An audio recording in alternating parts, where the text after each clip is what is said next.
Hey everyone, hope you're having a great day. So this video here will cover a couple of action RPGs for the NES, starting with The Legend of Zelda. Now, I did beat this game, but just like Super Mario Brothers, I'm going to say I beat this game, but with a little disclaimer. Different disclaimer this time, different reason. The version of The Legend of Zelda that I beat was not actually this NES card here. The version of The Legend of Zelda that I beat was the Wii Virtual Console version.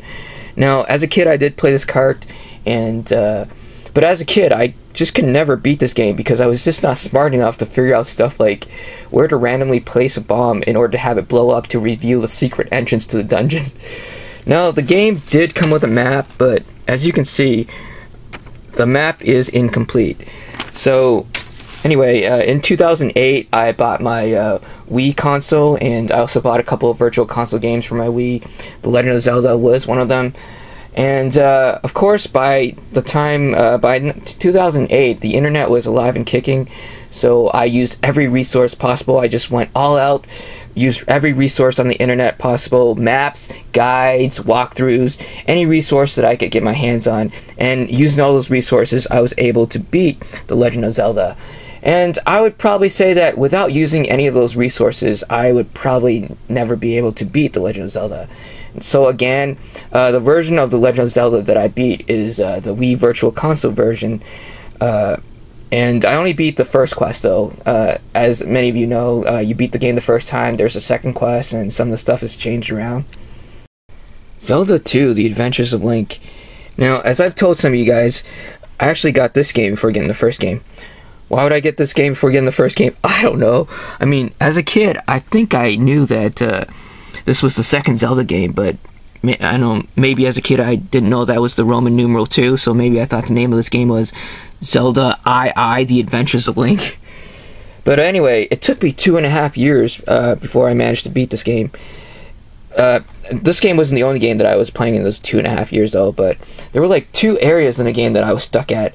The first area that I was stuck at is, in the game, you needed to find this hammer because eventually in the game you'll reach a point where there's this huge boulder that's blocking your path, so you needed to find the hammer in order to destroy the boulder so you can continue on with the game. And for the longest time, I just could not find that hammer. I searched everywhere and I just couldn't find the stupid hammer. And what ended up happening was that I would end up just putting this game aside, go play other NES games, and then a couple weeks later I would go back to this game, except I would restart the game from the beginning, get to the point where I needed to find the hammer, couldn't find the hammer again, so put this game aside, play other NES games, a couple weeks later, go back to this game, restart from the beginning again, and the cycle would go on and on, to the point where it was like, I was just so sick and tired of restarting this game. It was like, where is that stupid hammer?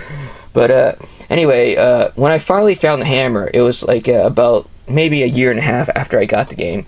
What happened was that I was at a friend's house. We were in his room and we were just hanging out, just chilling, and he had a couple of video game magazines, so I asked him, can I look at your video game magazines? And he said, go right ahead.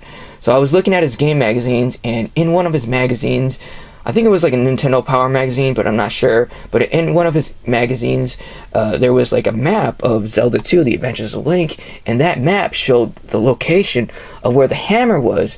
So when I saw that, I was like, yes! I can finally continue on with this game. It's like, because like I said, I was just so sick and tired of restarting this game from the beginning. So it was like quite fortunate that I was able to stumble across that map in his magazine, because if I had not been able to stumble across that map in his magazine, I would not have been able to beat this game as a kid. I would have had to wait until we got internet at our house and, you know, someone uploads like a map or a guide to this game, and that's when I would be able to beat this game.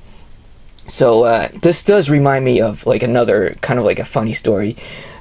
So it was like about a year after I had beaten this game, and I was at school. It was recess, and I was talking with a couple of kids from my class, or from the same grade as me. They were in the same grade as me, but they were not in my class. So since they were not in my class, I didn't get to like see them or talk to them while we were in class. The only time I got to talk to them was like at recess or after school. So at recess, I was we were talking with them, and we were talking about video games. and I had mentioned that I'd beaten Zelda II, The Adventures of Link, and so one of the kids, he asked me, "Where's the hammer?" So I proceeded to explain to him where the hammer was, and I spent a good 10 minutes explaining to him. How good was I in explaining to him where the hammer was? Well, let me put it this way. Prior to me explaining to him where the hammer was, he was clueless as to where the hammer was. After I spent a good 10 minutes explaining to him where the hammer was, he was still clueless as to where the hammer was. And, I mean, like, he didn't say anything, but you could just tell, I could just tell by the look on his face that he was, like, confused as hell. He wasn't following what I was saying, and it was just so funny. I mean, I felt bad that I wasn't helpful.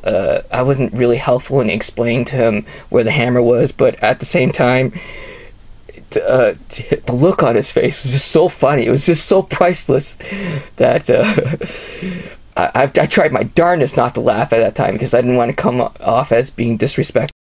Yeah, so that was a nice little video game related memory that I have. But anyway, like I said, there were two areas in this game that I was stuck at. The first area, which I already mentioned, was I couldn't find the hammer. The second part that I was stuck at is near the end of the game, when I made it to the second last boss. Now, at that time, I thought he was the last boss, but he's actually the second last boss. The last boss actually is very easy, but the second last boss, man, I spent months and months trying to beat him, but I just couldn't beat him. He's this like flying statue creature thingy that was like shooting fireballs from his head, and I just couldn't beat him. Now, in recent years, I have played Zelda II, The Adventures of Link, and I think that if I had played this game as an adult for the first time, I think as an adult I would not have very much trouble beating that second last boss. But as a kid, I just could not beat that second last boss.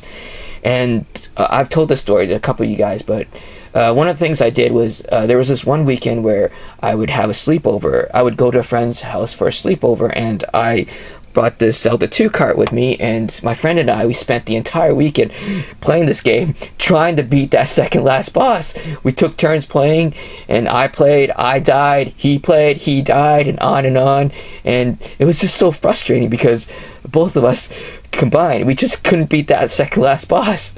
So after months and months of trying, when I finally beat that second last boss, oh man, the feeling of accomplishment that I got, that was like one of the best feelings of accomplishment I got as a kid while playing video games. Anyway, so that's the end of this episode. Thanks for watching this video, and I'll see you next time.